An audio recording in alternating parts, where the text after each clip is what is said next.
Marketing to Chinese men. Now this is thoughtful.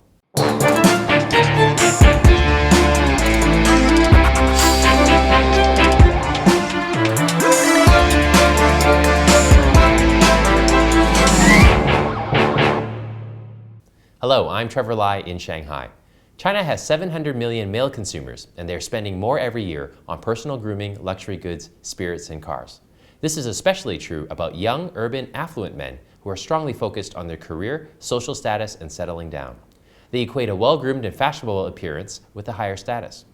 This week on Thoughtful China, we'll look at the best ways to market products aimed at men, plus our own PT Black will lay his bets on the future of masculinity in China. But first, with us is Alexander Dony, Procter & Gamble's managing director for male grooming brands like Gillette in Greater China. Alexander, tell us about one of the biggest surprises you got when you studied the beauty care segment in China. Well, first, Trevor, great to be on your show. One of the biggest surprises in China, well, there's been many surprises, so it's almost where do I start? But I think one of the surprises, particularly when I started to work on kind of China beauty care, which was back in the year 2000, I was working on the fragrance category. Actually, the interesting thing is, unlike a lot of other countries, Chinese consumers actually enter the beauty care category, or certainly the fragrance category, actually right from the high end, and actually always then actually lower down. So give you an example, brands of point of market entry would almost brands be like Chanel or Dior, which is very different versus countries in the West where people would traditionally, like probably yourself, start with a kind of a lower cost type of fragrance. And how do you know I don't start at Chanel and work my way down? I would not know, but that's our assumption. So that would be one of the big surprises, that people actually, and we've seen it also, for example, in male skincare, where people actually was the premium or the prestige male skincare brands that started off in China, and only gradually actually it was the prestige or the lower end male skincare brands that would be coming in. So that's certainly one of the many surprises that I've seen. So touching on skincare, tell us how the market's evolved over the past few years. For men, because that's a big difference though. The male skincare market has gone through a tremendous, actually, in fact, what we would call an explosion over the past 5 years.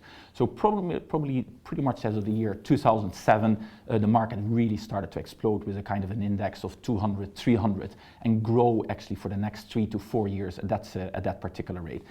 Why 2007? Was there a tipping point? Was there a trigger? I think it was a trigger. It was actually a trigger point for many products in China. If you really go a little bit toward 2000, obviously basic necessities, the basic needs started to take off. Certainly in skincare, that started to become a little bit more rapidly into the entire prestige area. But it was really the year 2000. If you look throughout not only the fast-moving consumer goods, but particularly the luxury goods industry, that was the time when Chinese consumers started to have enough money to be able to afford, but also to have obviously the interest to buy themselves these type of products. And male skincare was not different from that particular time. And so from all the research that P&G does, obviously for its many brands, have you found that the Chinese male is willing to experiment with new things in terms of skincare products? Oh, they certainly are. Well, first, the male skincare market in China has already become the world's single biggest market. How big is the biggest? So the biggest is $1 billion US dollars in retail sales. It's approaching $1 billion US dollars this particular year. And what you're seeing in China is essentially something that we've already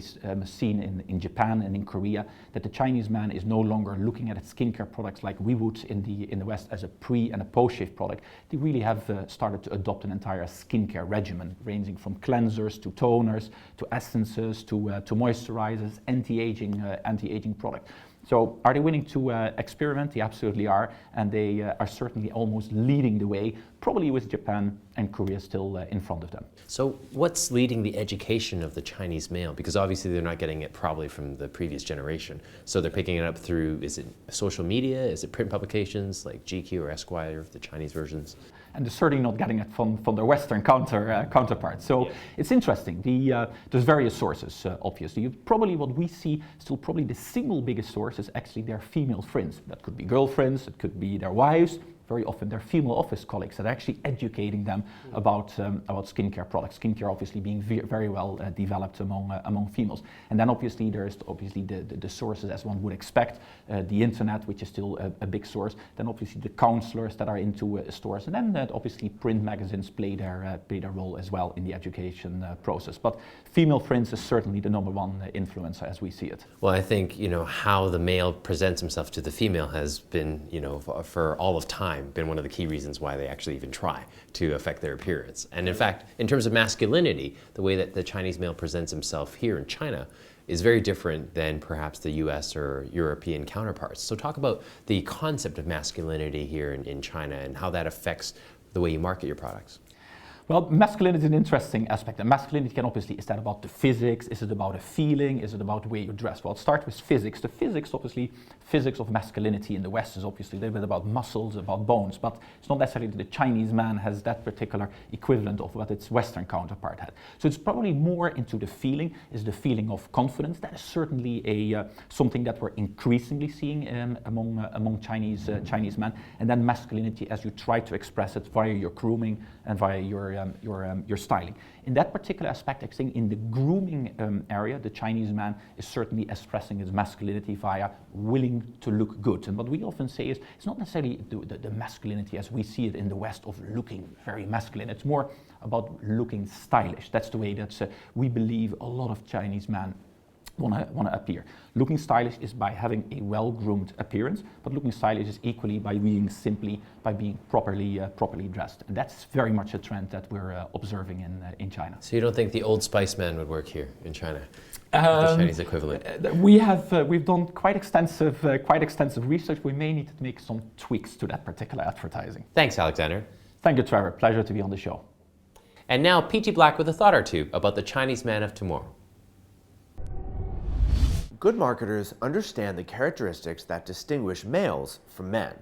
Let's call it masculinity. But in China, masculinity can be really confusing. There's a huge range of expressions and no clear masculine ideal. So what's going on? First of all, here in China, boys aren't men. China is an old culture where power tends to be held by those who've been around long enough to hold it. Here, 40-year-olds don't wish they were back in college.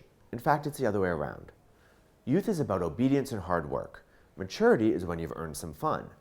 This explains why Chinese nightclubs are dominated by middle-aged men, which is great news for cognac, even better for Viagra. Being 18 doesn't make you an adult here. That takes a lifetime, and brands need to be very clear about where their audience stands. Second, no man is an island. Chinese culture is highly social, and successful men need to be as well. Forget the lonely Marlboro man. Men here need to master relationships, horizontal and vertical. That leads to a range of behaviors based on flexibility and knowledge. One place we see it is gift giving, which Chinese see as a way to formalize a hierarchical relationship between men who are not equal. This can be confusing for Western men, but since it underpins the booming luxury market, it's worth figuring out. Third, ignore everything I've said. Manliness varies hugely across this country. There's macho in the north, there's suave in the south. Older guys respect self-discipline, younger guys celebrate honesty. Pop culture is changing the scene again, from Asia as well as the West. So there are no easy answers here, just more questions. But you're man enough to deal with that, right? Thanks, PT. With me now is Rob Campbell, Regional Head of Strategy at wieden+kennedy. Lawrence Law, Brand Director of Engagement Marketing for Moet Hennessy Diageo's Johnnie Walker brand in China. And Will Marks, Head of Usage Panel China at Kantar World Panel. We're talking about marketing to Chinese men. How do marketers target them? How do they get them to buy their products? How do they get them to talk about their brands? Do Chinese men care more about sports, about their career success, about sex? How do we reach them? So let's start with Lawrence. How does the typical Chinese Johnnie Walker consumer compare with the Western consumer? Well, there is actually no difference in two of the consumers, I think with one exception. It's the lack of knowledge of the category. I mean, in this case, we talk about Johnnie Walker and whiskey. That's the major difference between them. But what we have found so far is how consumers are very receptive towards the idea of bringing whiskey into their lifestyle. What about in terms of their age, their professions, their interests in China? Surely there's got to be some differences there compared to some of your other markets. Well, fortunately, I think for Johnny Walker, we have a very universally, I think, culturally neutral brand identity, which is keep walking. And Rob, when you're working with a global client such as Nike, do you see the same type of consistencies as Lawrence was saying in terms of their customers in China, or do you find that you have to tailor your messaging a greater deal for a brand like Nike? We definitely have to tailor our message. I mean, I think the thing that's important, one is the fact that the people in the audience that we tend to focus on is much younger than necessarily a Johnny Walker type audience. So my view would be more focused on that. But I think the greatest thing that we've got about us is that we don't believe that there's a homogenous male in China. So everyone's got to fit into that sort of view.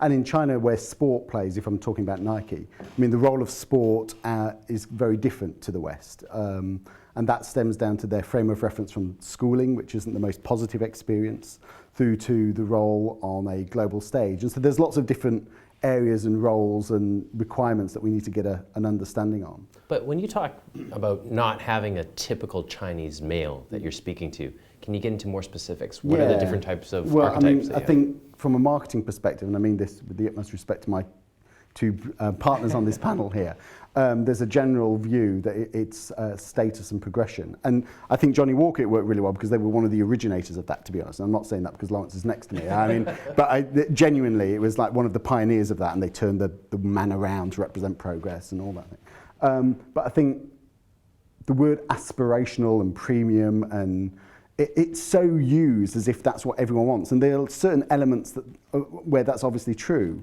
But what's status and what's premium, it varies dramatically, not just in tier 1 cities, but throughout the whole country. And where sport's concerned, or any brand that I work on, I think what's really important for us is to understand actually the conflicted optimism that's going on, because it's a very optimistic country, but there's lots of conflicts, and having an understanding of that rather than just the category allows us to do things that hopefully are more meaningful and infiltrate their lives in a more powerful way. Fears, I think what's also interesting is and I think we talk about it in a short while, about the role that women are having in terms of what men are fearing and wanting. And this whole sense that if you haven't got a house, money and a car, you're not going to get married. And that's one of the fundamental roles that you have. And so there's lots of different dynamics that are playing. And we like to look as broad as possible because, again, if we're talking about Nike, it's more than just simply physical exercise. I mean, Nike believe that if you've got a body and you can move it, you're an athlete. But it's also about understanding how that can have relevance and meaning. And for us, in a market where it's not really established as a participation on a mass scale, understanding how it can infiltrate their lives, it's very important we know the good, the bad, and the ugly of what people are thinking, even if they're not openly declaring that. It's an interesting point you bring up about how women influence the decisions that men make in terms of what they consume, how they behave. And Will, obviously Kantar has recently released a report about male grooming in China. And I wonder, there's a saying, of course, that women don't dress for men, they dress for other women. You know, are men actually taking care of their skin more and also taking care of their hygiene in general more for themselves? Or is it really as a response to perhaps the increasing demands of female consumers? What are some of the insights that you've learned? Yeah, I mean, I think it's an interesting point you made, and actually probably refers back to something Rob was talking about earlier about there not being like one set standard amongst Chinese males. Actually, it's probably more of a generational issue. So we see amongst like 80s generation, 90s generation that they're highly involved in their skin regime. They're actively involved in their purchase decision, and they're very involved in the kind of the brand values and the lifestyle that the brand disposes. But for the older generation, so when we look at the kind of late 30s, 40s, often they're using a product that they're going to be sharing with others in their household and relying on their woman, the wife, to purchase it for them. So they're like brands communicating to them. It's much more about, like a family product.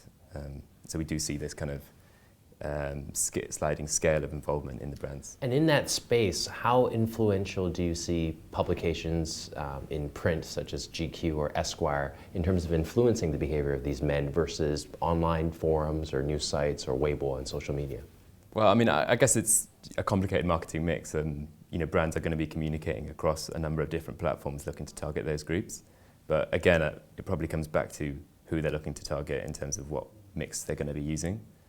And can you give us an example of a male facial care product or brand that has done a very good job of engaging that community and helping to actually shift perceptual changes in terms of their daily care regime and things like that? I mean, I think one brand that we've seen emerge this year, or sorry, last year in 2011, that's been quite exciting has been Lynx, or what's known internationally as Axe. BBH launched quite an exciting, advertising campaign. I think something that was quite novel to China. We've not really seen that kind of entertainment and humorous advertising before.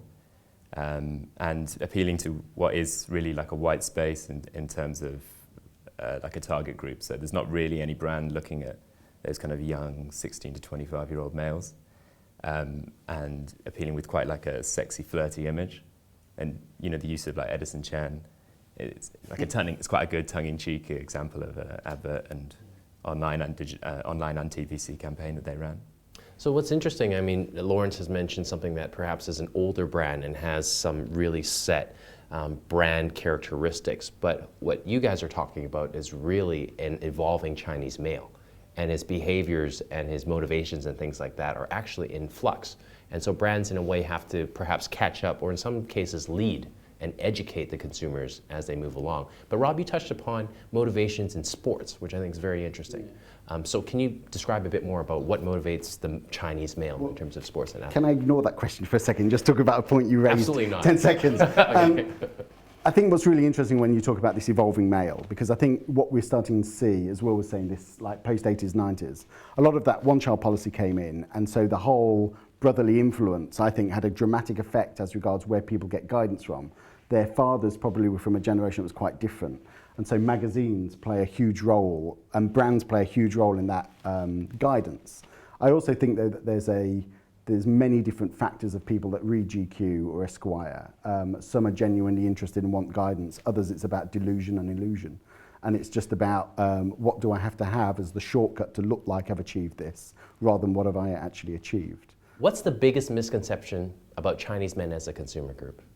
Well, I think from our category perspective, when we first started really looking at Chinese men as a group of consumers that we market to, one of the few things that I think was a big misconception from my part when I started reading some of the research findings were, we found Chinese men very passive. They don't go out and kind of learn a lot. They stare at ads and they take it in as that's the truth. And that was probably a few years ago. And I think when I came back to China just recently and been on this job for a while, and based on my interaction with many consumers, not only at the Johnnie Walker House, but also outside the Johnnie Walker House, I think there's what Rob said earlier about knowing and learning. That there's this hunger and motivation to learn about new things, which I think it's a misconception, but at the same time for me was a big learning that if you do it right and consistently, you get there and they will tell their story to others. And I think that's the biggest learning that we've had out of that. Will, Rob, Lawrence, thanks for joining us on Thoughtful China. That wraps it up for today. Be sure to subscribe to us on Tudo and YouTube. You can also follow us on Weibo and Twitter and join our LinkedIn group. We'll see you again.